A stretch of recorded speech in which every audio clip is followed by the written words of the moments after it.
Hi everybody, I'm Girl Writes What, and I just wanted to give a shout out to the Redditor who posted my video on a large subreddit and got me, I think, at like 1,000 new subscribers in the course of a day. Thanks a bunch for that, and I wanted to welcome all of you newcomers. I'm a little bit humbled by the response that I've gotten, and I really do appreciate the words of support. You might notice as well that today all my cabinet doors and all my drawers are closed. So hopefully nobody's OCD will be triggered while they're listening to this video. And I also want to say that I accept the kitchen jokes with good nature, even though this is really the only place in my house where the lighting is decent. And there's room for me to do this. So, anyhow, welcome to all the newcomers. Thanks for the support. And, let's just get started here. So, I had, some criticisms about how simplistic my feminism and the disposable male, video was. That the whole concept of the lifeboats and everything is just very exaggerated, and when does that ever happen?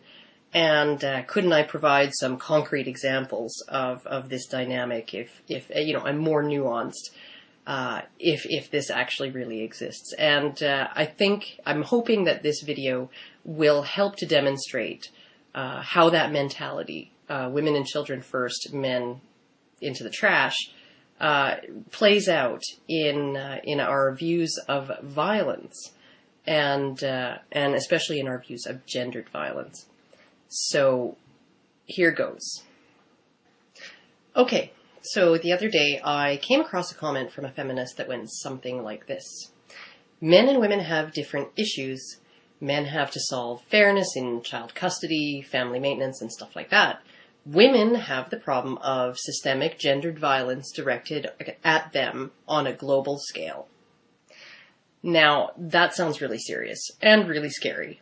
But on the other hand, when I think about systemic gendered violence and I look at the real world and what goes on in it, it's becoming more and more apparent to me that systemic gendered violence is not a female problem.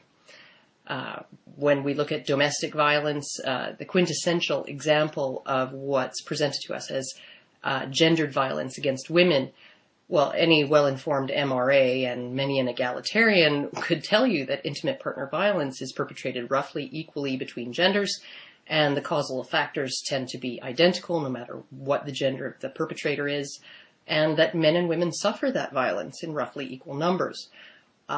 In fact, the only gendered aspects of intimate partner violence seem to be in report rates and in society's response to that violence. Women are much more likely to report being abused than men. Men are more likely to be arrested, even if they weren't the physically violent partner. State-funded domestic violence victim services overwhelmingly serve female victims, and even our federal legislation explicitly excludes male victims from many of its protections and benefits. Hell, some domestic violence shelters will not shelter children of battered women if those children are male and over 16. So looking at that, it seems to me as if women feel they should not have to put up with being physically abused by their partners, and society agrees with them. And it also seems to me like men feel like they do have to put up with being abused by their partners, and society agrees with them too.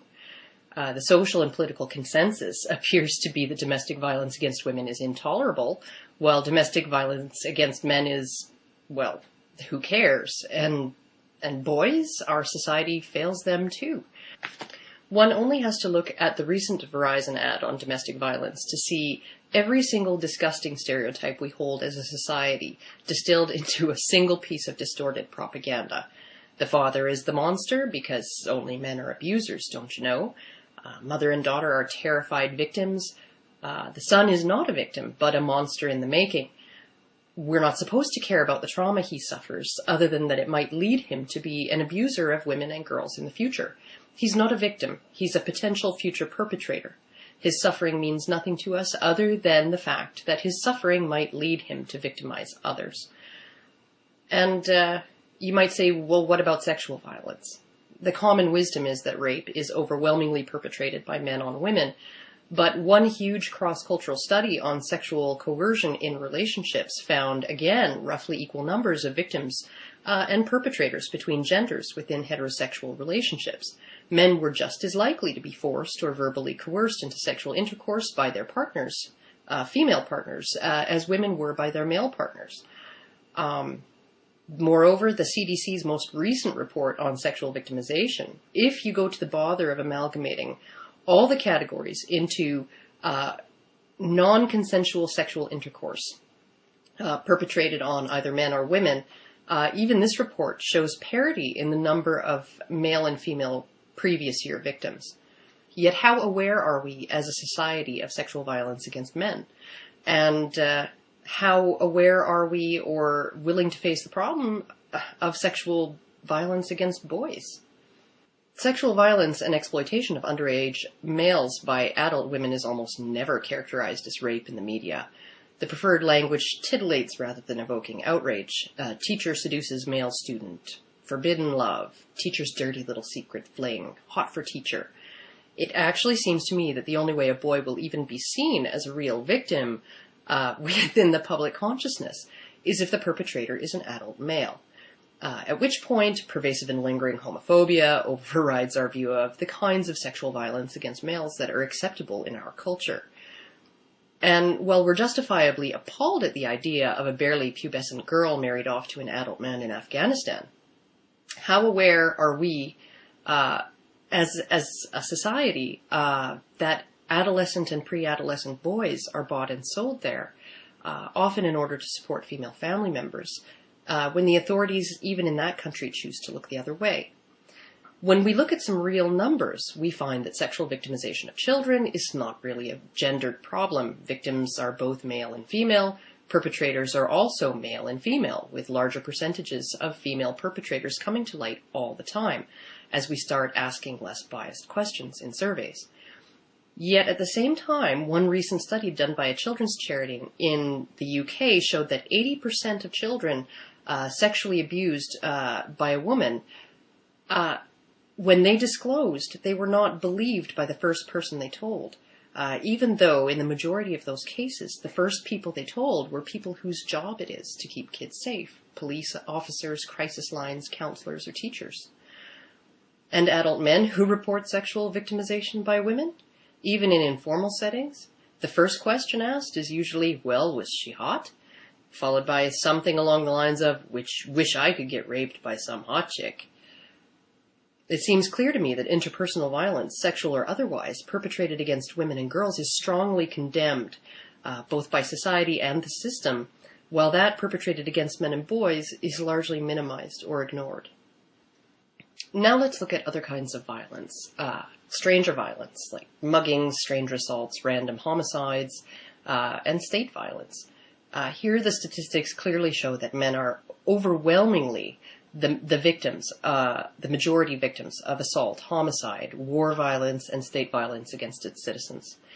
The overwhelming majority of mugging victims or victims of random violence and murder are males, as are the vast majority of those unjustly incarcerated as political prisoners by totalitarian regimes, those who are beaten, killed, and arrested during times of political upheaval, those who are forcibly conscripted as children in the third world, displaced people who don't survive long enough to make it to the refugee camps are almost always male, and even those whose genitals are mutilated due to cultural norms globally are overwhelmingly male. At the same time, how many times have we all heard on Remembrance Day or Memorial Day of the brave servicemen and women who made the ultimate sacrifice? World War I saw 10 million male soldiers killed on all sides, and not a single female soldier killed. That there were women killed during World War I isn't something that anyone's going to debate. Of course there were. But those women dying, them making the ultimate sacrifice, was not an expectation placed on them. It was something to be avoided if possible. They weren't involved in the war effort as combat soldiers, whose role was to die for their country. The women who died during wartime were unintended casualties, while the men who died were fulfilling their assigned role. dying in war is a tragedy when it happens to women, and simply the way things are when it happens to men. And even looking at genital mutilation, at a time when there are global efforts to end female genital mutilation in places where it's still performed, there's a huge program on the part of the World Health Organization to mutilate baby boys in Africa for the betterment of African societies. This is a sacrifice not only expected of those boys, it's demanded of them, and it's a violence against infant boys that is just par for the course when equivalent violence toward females is abhorred. And I think one of the most telling examples of what I'm talking about here that's very recent is the shitstorm in the media that went down regarding the Egyptian woman in the blue bra. For those few, maybe 10 people on Earth who are unaware of what went down, the headlines went something like this: female protesters stripped and beaten by Egyptian police. Now, watching the video, all I can see is a woman getting the same beatdown as any protester would get in that part of the world, the same beatdown a man was getting right beside her, and whose garment fell open as they were dragging her away. In fact, as soon as her garment fell open, police moved to cover her back up, and one of the officers pushed another officer away to protect her. This incident led to the UN expressing concerns that Egyptian police were targeting female protesters. What? It was one woman. How does that equate to targeting women? Moreover, if they weren't targeting women before this incident, then who were they targeting during the protests up until that point, during the countless beatings, killings, and arrests that occurred in the months leading up to this incident? The incident also spurred unprecedented protests by Egyptian women who marched the streets chanting slogans. Let's think about that for just one moment. While these protests are admirable in their way, because it's always good to see women as well as men standing up and fighting against tyranny, how many Egyptian men had been beaten, killed, and jailed by that point, while these women remained silent at home? And yet, all it took was a single goddamn woman in a blue bra for them to be spurred to action? Where were they when it was men suffering for the political freedom of all Egyptians? But when you think about the words they chanted as they marched down the street, that answers my question right there, as honestly as can be. Drag me, strip me, my brother's blood will cover me. It's right there. It's men's place to inflict violence and to absorb it on behalf of society and of women. A single female victim of state violence will lead the women of Egypt to rise up and pledge their brothers' lives, not their own, to avenging that wrong. And yet it is women who suffer systemic gendered violence across the globe?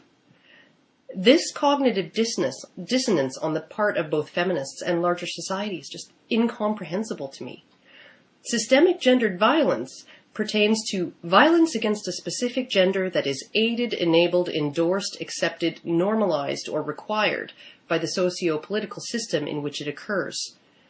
There's nothing gendered about interpersonal violence, which is the kind of violence women are most likely to suffer. Even sexual violence, since men and boys suffer this type of violence in roughly equal numbers. Moreover, there's nothing systemic in that interpersonal violence against women, since all of society believes it's a serious social problem in need of solutions. But violence against men, in any form, that's both gendered in that many forms of violence affect men in vastly disproportionate numbers to the levels that they affect women. And it's absolutely systemic in that the system sees the absorption of violence by men as beneficial, no big deal, even a requirement, and enables and perpetuates it by minimizing, glorifying, or ignoring it. According to Hillary Clinton, one of the most prominent feminists out there, strike a woman and you strike all of society. And as I say, strike a man and it's business as usual. That's the very definition of systemic gendered violence. Strike a man and it's business as usual. And the very fact that feminists can see systemic gendered violence as a problem women suffer when they don't, and a problem men don't suffer when they obviously do, this just tells you a lot about their ideas of male and female roles, how equality is supposed to work, and really where the motivation for a great deal of their advocacy seems to lie.